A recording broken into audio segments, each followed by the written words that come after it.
Yun mga pamangkin, galing tayo ng Calapan City at nagpa-medical tayo sa isang sa isang laboratory X-ray. Anyway, tatlong medical yung ginawa natin, yung fecalysis, yung sa dugo, and sa HEPA. Kasi guys, this is the exciting part kasi kumuha na tayo nabigyan tayo ng pwesto sa plaza sa night market. Yung night market na yan, buong taon yun. So every 2 p.m. So plaza ng Nauhan, diyan na tayo magtitinda ng ating burgers. Sa business permit na bibigay para sa night market, kailangan syempre merong health card. So nag-issue ng health card ang munisipyo para sa atin guys. So makapagtinda na tayo starting this week, makapag-start na tayo sa bayan. Tingnan natin, sana makabenta tayong marami doon sa plaza. Anyway, maraming mga students doon, tsaka maraming tao sa plaza. Kung noon dito lang tayo sa barangay Kalinisan, sa isang barangay, and then now sa plaza na tayo sa bayan. Oh, I'm so excited. Anyway, panoorin yung buong video na to kasi sasama ko sa video nito yung first day ng pagtinda ko sa plaza, kung maganda ba yung benta. By the way, kulang pa ang requirements, wala pa ako endorsement from the president of the association ng night market, and then para magawa na yung para ma-process na yung business permit bukas, so cedula at saka business permit. Anyway, let's go. Punta akong bayan ngayon, punta akong plaza ulit para balikan yung endorsement ng president nga ng association ng night market. Pag nakuha akong business permit bukas, makapagtinda na tayo. Let's go.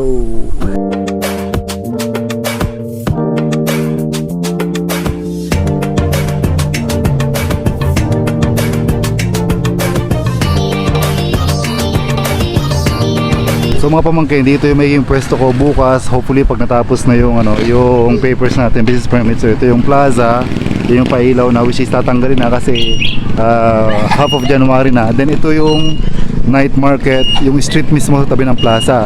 So pag diniretso natin to hanggang sa dulo, doon ang pwesto ko. Unfortunately ako yung huling-huli nag-apply, kaya sa dulo tayo. Ngatin na guys, maraming tugtog, maraming ihaw, street food talaga. So night market style, the whole year itong night market na to. Ito yung milk tea na rolling store din na feature natin sa ating isang channel ng YouTube. So Food Biz with Tito Ice, yan ating feature someday. So anyway, marami ditong tugtog. So, si Mama Delpha busy ata, so kukunin natin yung yung endorsement paper galing kay Sir. Sir, ano pong name mo, Sir? Si Sir Doming Cueto, kasi wife niya yung presidente ng association ng night market. So ito yung endorsement. Makapag-umpisa na tayo pag nagawa na tayo ng permit ni Sir JMR. Thank you, Sir. Ito yung katabi natin dito, yan. Yan, tsaka ito.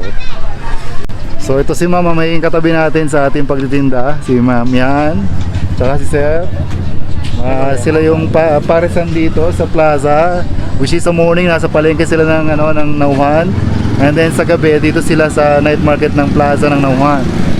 Sa pinakamalakas na parisan dito sa Nauhan. Pag nagtinda na tayo sa katabi, tikman natin yung parisan ni Ma'am Fe at saka Sir Johnny Labis. Yan, magiging katabi natin dito sa stall natin. Ito, nakuha natin yung ating endorsement kay Ma'am Adelpha.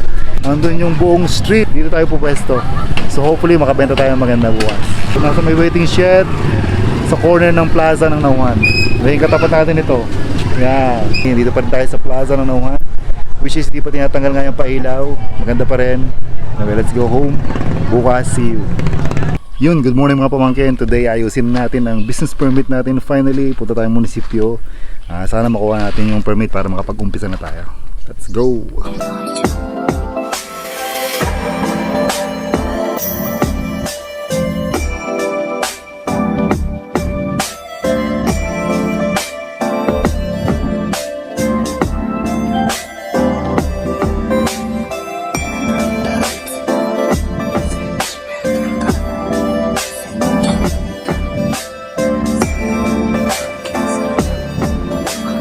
Yan si Sir Jmar. Yan. Ang mabait na tumutulong sa atin dito sa munisipyo ng Nauhan. Fees, Pressure 125 po ang halaga. Tapos, pagkakuha po ng cedula, proceed na po dito sa kabilang table for encoding. thank you. Thank you Sir Jmar. Siya po yung in-charge ng ating economic development ng Nauhan. Thank you. Ayan, si Chairman, tinutulungan tayong pila para sa cedula natin kasi wala akong cedula. Kuha tayo ng bago. Thank you, Chairman.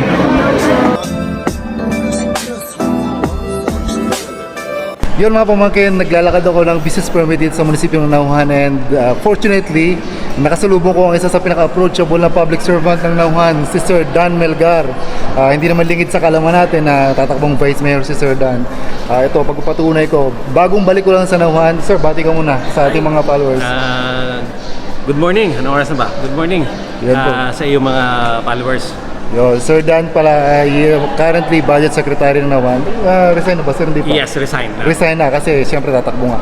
So yun nga, makakapagpatunay ako kasi matagal ako nawala sa Nauhan, and then nangangapa ako pagbalik ko sa Nauhan, and then fortunately unang na-approach ko sa munisipyo before is si Sir Dan Melgar nga sa sa budget office.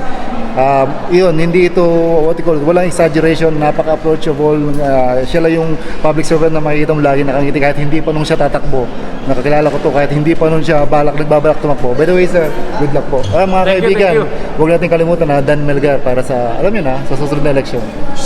Thank you sir. Thank you po. Mga pamangkin, nasa encoding na tayo. Yan, sa One Stop Negosyo Center dito sa Nauhan. Yan guys, dito na tayo sa Bureau of Fire Protection. Sir, thank you po sa pag-assist. Pila pa natin to para sa fire safety. Yan guys, yung mababait na taga Bureau of Fire Protection, Sir Ocaña, Sir Manigo, Sir Ronquillo, tsaka Sir Balanya. Thank you sir, mga mababait na mag-assist sa munisipyo guys. Guys, final stage na, babayad na tayo sa Treasury Office ng tax order of payment, and then ito na sir. Yan. Yan, good morning po. Yan, isa sa mga mabait na empleyado ng Nauhan Municipality. Sir, 1,530 pesos. Sige po. Okay po, thank you. Thank you Sir Janilo, thank you. Diretso na kayo sir, sa permit, papakita nyo lang po yung resibo nyo. Tapos i-release na. Thank you Janilo. Sir. Yun guys, ito final na. Ayan, nakuha na natin. Firma na lang tayo. Sa may check ma'am. Yan. Thank you ma'am. Punta po kayo ng Metro Office, hindi po kayo ng beverage sticker, kanan po sa doon. Okay na po, Thank you. Sino mga pamangkin, dito tayo sa office ngayon ng ano bang office to ma'am? Sir? Menro, yan. Kukuha tayo ng sticker for garbage para sa garbage collection para, alam mo yun, mamonitor yung kalinisan ng ating plaza. Thank you. Mga pamangkin, officially, finally done. May business permit na tayo. Legit businessman na tayo ng Nauhan Rental Mindoro. Kasi yung ating burger rolling cart, tatayo lang natin sa plaza. And yun, tapos na finally. Nandito tayo sa likod ng munisipyo ng Nauhan. Napakaganda ng building ng munisipyo ng Nauhan. Anyway, likod pa lang yan. And by the way guys, special shoutout sa staff ng munisipyo. Sobrang mabait dito ng mga staff. It's very rare. Or siguro most of the municipality naman mabait yung mga staff, pero ito exceptional to, ang mabait ng mga staff dito. Sabi nga ibigay yung credits kung kanino dapat i-credits yung yung papuri, pero pinupuri natin ang mga staff ng munisipyo dito sa Nauhan. Napakababait, napaka-approachable, nakangiti lahat kahit walang camera. Anyway, shoutout sa inyo. Pagpatuloy nyo na magandang service nyo at yun, sa pag-asenso ng Nauhan. Thank you sa business permit. Yun, na-process na natin the whole day. So guys, kita-kita tayo sa Nauhan Plaza. Andun yung ating maliit na burger cart. Siyempre may mga overload cheesy hotdog din, and then may marami pang iba. Meron tayong burger steak, 2-piece burger steak, 1-piece burger steak. See you there mga pamangkin.